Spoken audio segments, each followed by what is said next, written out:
If given the opportunity, I would have fucking, oh my God. Kamala Harris swaps out, picks Tim Walz. They hire me as the main campaign advisor, okay? I'm taking those guys out back, okay? And I'm giving them kisses. Consensually, of course. We're just kissing each other.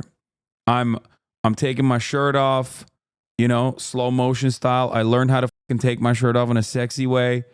And they're like compelled by this, okay? They're compelled by this so much, they're horny. They're horned up now. Boom, horny jail. You're now in jail for being horny. I'm the campaign captain now. Okay, that's what I say. What am I doing? Immediately, okay? Bold agenda. Radical agenda that is not so radical. You start communicating to people like, what do you mean radical? You think Republicans don't take advantage of feeding children? You think Republicans don't want to feed the kids? They do. Republican voters do. Republican politicians don't. Separate the base from the party. Talk about how weird the Republican politicians are. Talk about how weird the Republican politicians' impact has been on weirdifying some of your family members. How divisive that kind of rhetoric is. How divisive that kind of rhetoric is. Boom. Talk about Medicare for all. I ran on it in 2019. I'm Kamala Harris. Welcome back. Okay? That's right. I ran on it and I'm still running on it. I know this administration didn't get it done, but we are going to expand Medicare slowly but surely. Here's my pathway.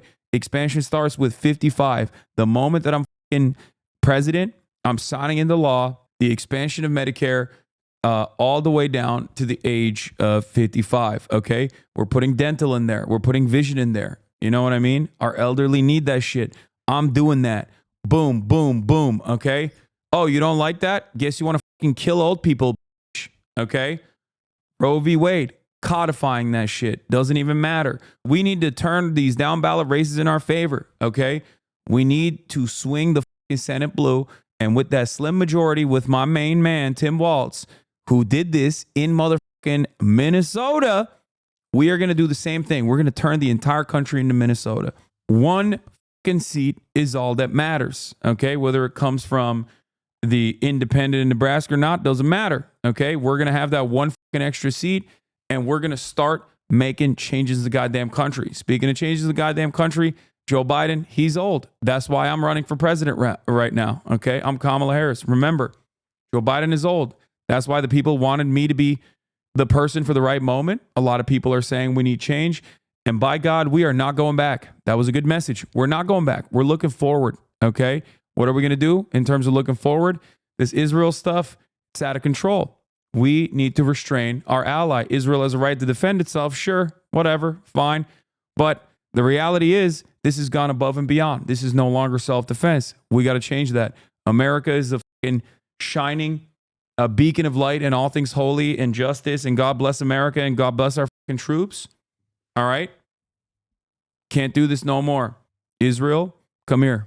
Okay? Biden might not fucking deny you weapons transfers ever, but it doesn't matter. I, when elected, will do that. Okay? You elect me, Americans, I will put conditional aid on the fucking table. First things first. Unacceptable stuff overall.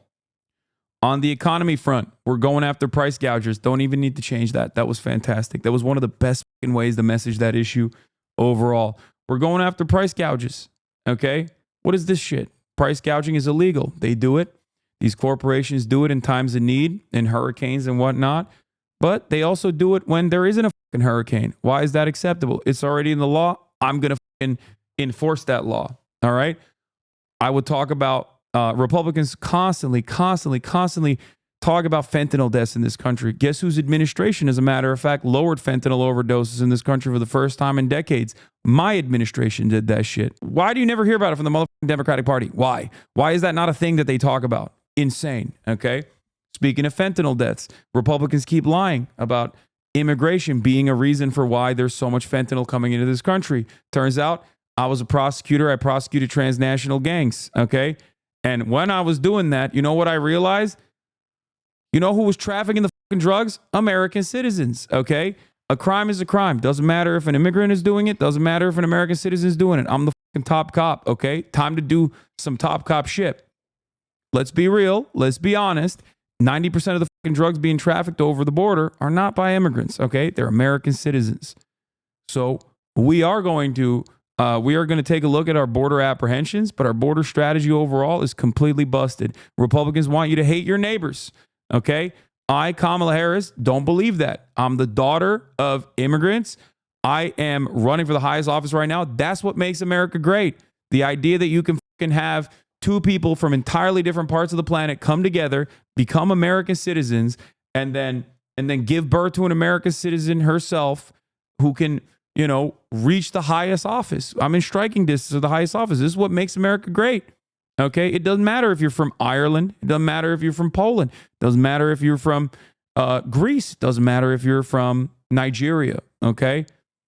Doesn't matter. You're an American when you're here. And that's the mentality that we need to remember. Okay. Immigrants have made this nation great. That's why while I acknowledge there's a crisis at the border, I'm prosecuting the real criminals. Okay.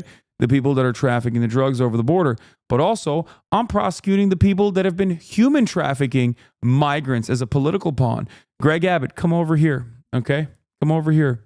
Yeah, sorry. This is not a fucking ADA approved area right now. Okay. I know you're not going to be able to come up to this podium, but I'm going to pick your ass up and I'm going to slam you in fucking jail. Okay. You can no longer do human trafficking. Sorry, sucks to suck. We're immediately putting federal funds on the table to specific states like Texas and to states that desperately need additional people so that we can do faster processing of migrants that are coming over the border. Also, there are tens of millions of Americans that have been living on U.S. soil without the proper documentation. And I know that many of my Americans understand that neighborliness is a value that we uphold. What are we going to do about that? Well, let me tell you what we're going to do about that. We're going to offer conditional amnesty. We're going to create pathways for citizenship for Americans that have been living here without the proper paperwork for many years. These people are contributing to the economy, and now they get to contribute even more to the economy with the proper paperwork. Okay? That's another thing. Boom. Filibuster gone. Forget it. Okay? How about you filibusting some bitches? All right? No more filibusters. Suck my dick. Okay? Lena Khan is now not only the queen of FTC, I'm giving her the entire government, okay? FTC, FEC, SEC, doesn't matter. She's controlling everything, okay? We're prosecuting people like we have so far, okay? SCOTUS, gone, all right? Oh, 9 Supreme Court justices, guess what? Now it's 11 Supreme Court justices. Actually, fuck it, let's do 15 Supreme Court justices. I'm appointing every single one. What else? Taking a look at the Chevron deference once again, overturning all of the fucking reactionary right-wing agenda of the former Supreme Court. They lied to the American public. Maybe I'll throw them in jail, as a matter of fact. I'm going to jail the Supreme Court justices for committing perjury in their Senate hearings. Okay?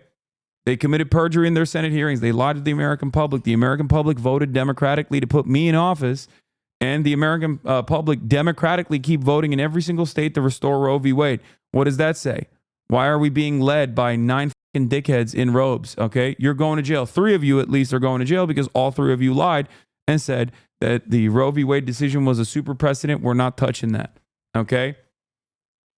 On the environment front, once again, nationalizing. We're going to move towards nationalizing our extraction industry in the same way that Norway has done. It's time for these big oil producers to start playing ball. They're destroying the environment. They get millions and millions, billions of dollars in subsidies. And then when push comes to shove and we desperately need that oil that they are extracting from our ground, okay, our own natural resources, what do? They turn around and they say, sorry, we have a fiduciary responsibility to our shareholders. Oh my God, that's so devastating. Turns out it don't matter, okay? Defense Production Act, we're doing it, okay? Sorry. It's mine now. I took it. Eminent domain, defense production, doesn't matter. I'm also restoring the Green New Deal. Okay. It's a jobs program. We desperately need it. We need tens of millions of Americans are completely lost in the sauce. They are no longer participating in the workforce at all, and they've tapped out entirely from the workforce. We're going to put everyone back to work. Every American has a right to make meaningful wages and participate in meaningful ways to make this country truly great. Our infrastructure is in dire need. We're going to upgrade our infrastructure. We're going to do a massive jobs program. We're going to upgrade our energy infrastructure. We are going to create new job opportunities for millions of Americans. All right? Okay, I'm getting a little out of hand here, but you get the point. There's plenty of ways in which Kamala Harris could, push for a bold declarative agenda that would be genuinely meaningful, that would actually help the American working class, that would come across as like overtly positive. She's never done that. She never will do that. And I think that is all her. That's all entirely her fault. Yeah. Also, this probably helps you understand something. When people say I'm Trojan horsing these radical fucking ideas, that's the radical ideas that I'm Trojan horsing. Okay? These ideas are not so radical. You have been deluded into thinking that these are radical ideas. It's actually fucking unacceptable to consider these radical ideas. They're not radical at all. As American citizens, we deserve better. We live in the wealthiest nation on the planet. We live in the wealthiest nation in history. Okay? It's goddamn unacceptable. The dire constraints we force upon our fellow American citizens. If anybody considers anything I said to be radical, then, they are deluded. I think what's radical is living in the wealthiest nation on earth when there are 600,000 people that are going to be sleeping outside tonight. Okay? 600,000 people are going to be sleeping outside tonight with no shelter. That's radical, dude. Wealthiest nation on earth. Are you kidding me? What's radical is that we have medical debt. A concept that like no one else experiences in OECD nations. Okay? That's radical. I think that is what's radical. It is not a good value to be well adjusted to a deeply sick nation.